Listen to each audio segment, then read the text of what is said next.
Cheap price and best quality के लिए Ramson.in। एक बार प्रेम से बोलिए बागेश्वर धाम की। दोस्तों, बागेश्वर धाम सरकार जी इन दिनों कुछ ज्यादा ही चर्चाओं में है और YouTube, फेसबुक समेत कई सोशल मीडिया प्लेटफॉर्म्स पर ये छाए हुए हैं, क्योंकि इनके अंदर जो खासियत है वो किसी चमत्कार से कम नहीं है। कई लोग तो इन्हें साक्षात भगवान मान रहे हैं, क्योंकि ये लोगों के झूठ का पर्दाफाश करने से लेकर भूतों को भगाने तक ये सभी काम चुटकियों में कर देते हैं। और अब तो मनोज तिवारी से लेकर अमिताभ बच्चन और यहाँ तक कि मोदी जी भी इनके फैन है। कहा तो यहाँ तक जाता है कि बागेश्वर सरकार का एक अदृश्य सेनापति है जो भूतों को भगाने में इनकी मदद करता है। तो क्या है बागेश्वर सरकार की असल सच्चाई, आइए जानते हैं इस वीडियो में। दोस्तों, यूं तो हमारे देश में कई बाबा आए और कई गए, कई सारे लोगों ने उनके आश्रम में माथे टेके, यहाँ तक कि बड़े बड़े फिल्मी सितारों ने भी इनके दरबार में अपनी हाजिरी लगाई। लेकिन इस समय जो प्रसिद्धि बागेश्वर महाराज जी को मिल रही है वो आज तक किसी को नहीं मिली है। लंबे लंबे बालों वाले, माथे पर चंदन और अक्सर सर पर पगड़ी बांधे नजर आने वाले बागेश्वर धाम सरकार जी की बात ही कुछ और है। और इस चीज का सबसे बड़ा सबूत बड़े बड़े फिल्मी सितारों का इनके दरबार में आके इनके प्रवचन और गीत सुनना है। फिर चाहे मोदी सरकार के सबसे दिग्गज नेता मनोज तिवारी हो या फिर साउथ इंडियन फिल्म इंडस्ट्री के सुपरस्टार सुमन तलवार, जिन्होंने बागेश्वर धाम आकर बाबा के नाम पर ठुमके भी लगाए और हाथ जोड़कर नमस्कार भी किया। अभी हाल ही में सदी के महानायक अमिताभ बच्चन जी की एक वीडियो बहुत ज्यादा वायरल हो रही है, जिसमें वो बैठकर बाबा के कीर्तन का आनंद ले रहे हैं। लेकिन दोस्तों, ये एक रात का चमत्कार नहीं है, बल्कि इसके पीछे एक ऐसे बच्चे की कहानी छुपी हुई है जिसके संघर्ष के बारे में जानकर आपके भी होश उड़ जाएंगे। हजारों की संख्या में लोग अपनी मनोकामनाओं को पूरा करवाने और अपनी तकलीफों को दूर भगाने के लिए बागेश्वर धाम दर्शन के लिए पहुंच जाते हैं, और ये सब कुछ मुमकिन हो पाया है बागेश्वर धाम जी के चमत्कारों की वजह से।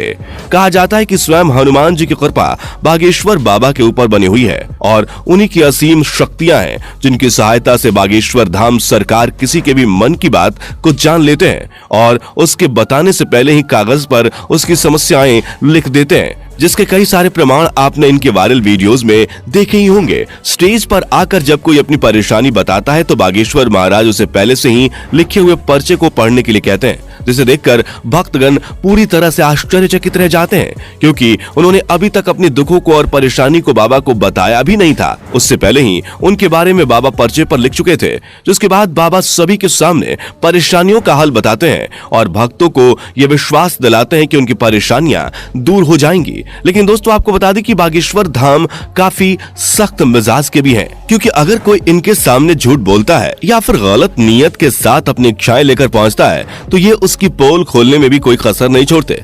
लेकिन ज्यादातर इनके पास परेशान लोग ही आते हैं। इनमें से कुछ लोग वो होते हैं जिनके ऊपर किसी भूत प्रेत का साया होता है, लेकिन बाबा के सामने आते ही वो भूत प्रेत का साया भी चुटकियों में भाग जाता है, क्योंकि इनके ऊपर हनुमान जी की असीम कृपा है। वो कहते हैं ना कि भूत पिचास निकट नहीं आवे, महावीर जब नाम सुनावे। दोस्तों, हनुमान जी के परम भक्त बागेश्वर सरकार जी का असली नाम पंडित धीरेन्द्र कृष्ण शास्त्री है, लेकिन लोग इन्हें बागेश्वर धाम महाराज और बागेश्वर सरकार के नाम से जानते हैं। पंडित धीरेन्द्र कृष्ण शास्त्री जी का जन्म 4 जुलाई 1996 को मध्य प्रदेश के छतरपुर जिले के छोटे से गांव गढ़ा में हुआ था। ये एक बहुत ही गरीब पंडित परिवार से ताल्लुक रखते हैं। बागेश्वर सरकार ने अपने एक इंटरव्यू के दौरान बताया था कि जब वो मात्र 9 साल के थे तब उनका मन बालाजी महाराज की सेवा में लग गया था।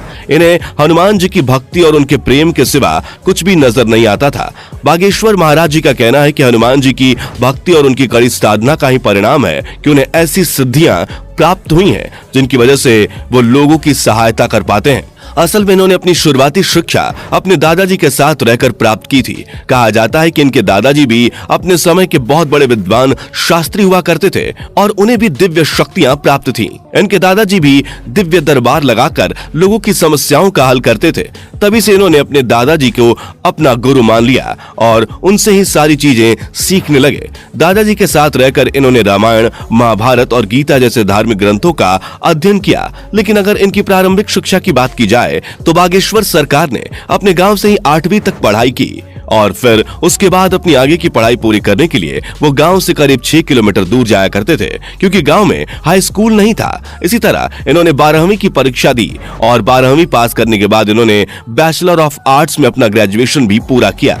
यानी कि हनुमान जी की असीम कृपा के साथ साथ बागेश्वर सरकार के पास डिग्रियां भी हैं। बता दें कि अपने ग्रेजुएशन के दिनों से ही धीरेन्द्र कृष्ण अपने दादाजी की तरह बालाजी महाराज की सेवा करने लग गए थे।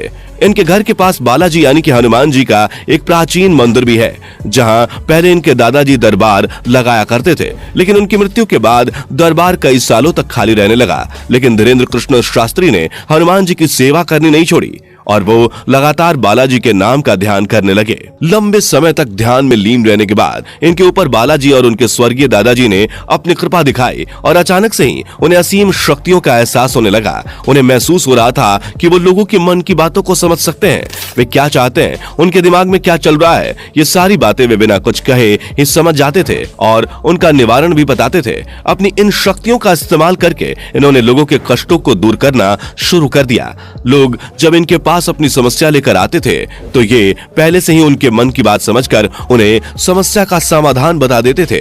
धीरे धीरे धीरेन्द्र शास्त्री जी को ये समझ में आ गया कि उनके अंदर उनके दादाजी की ही तरह दिव्य शक्तियां मौजूद हैं। तब जाकर उन्होंने अपना दरबार लगाना शुरू किया और यहीं से धीरेन्द्र कृष्णा शास्त्री बागेश्वर धाम सरकार के नाम से फेमस होने लगे। मंगलवार और शनिवार को अपना धाम लगाकर ये भक्तों के दुख तकलीफों का निवारण करते हैं। जिनकी अर्जी लगती है उन्हें बागेश्वर धाम अपने पास बुलाते हैं और उसकी समस्या को उसके बिना कुछ बोले ही सवाल और सवालों का हल एक पर्चे में लिख देते हैं, जिससे लोगों का विश्वास बागेश्वर धाम पर और भी ज्यादा बढ़ने लगा है। आप ये जानकर हैरान रह जाएंगे कि बागेश्वर धाम सरकार ने केवल भारत में ही नहीं बल्कि पूरी दुनिया में अपने दरबार लगाए हैं और लाखों की भीड़ इकट्ठा करके उनके दुखों का निवारण किया है। कुछ लोग तो इन्हें साक्षात भगवान का दर्जा देते हैं। हालांकि कुछ महिलाएं ऐसी भी हैं जो बागेश्वर धाम सरकार की खूबसूरती को देखकर उनके ऊपर अपना दिल हार बैठती हैं और उनकी बातें सुनने और उन्हें एक नजर देखने के लिए उनके धाम पहुंच जाती हैं। लेकिन अपने सख्त मिजाज के लिए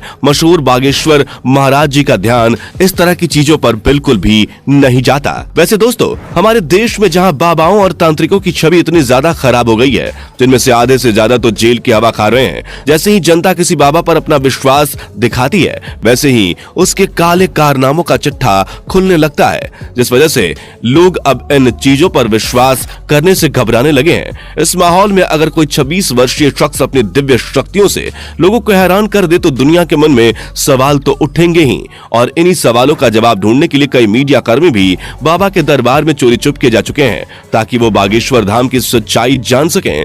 लेकिन इतने सारे स्टिंग ऑपरेशंस के बाद भी कोई जान नहीं पाया कि आखिर कैसे बागेश्वर महाराज लोगों के मन की बात जान लेते हैं, क्योंकि कई सारे जो नए लोग दरबार में आए होते हैं उनकी अर्जी लग जाती है और जब वो बाबा के सामने जाते हैं तो उनके मन की सारी बातें बाबा पहले से ही लिख चुके होते हैं।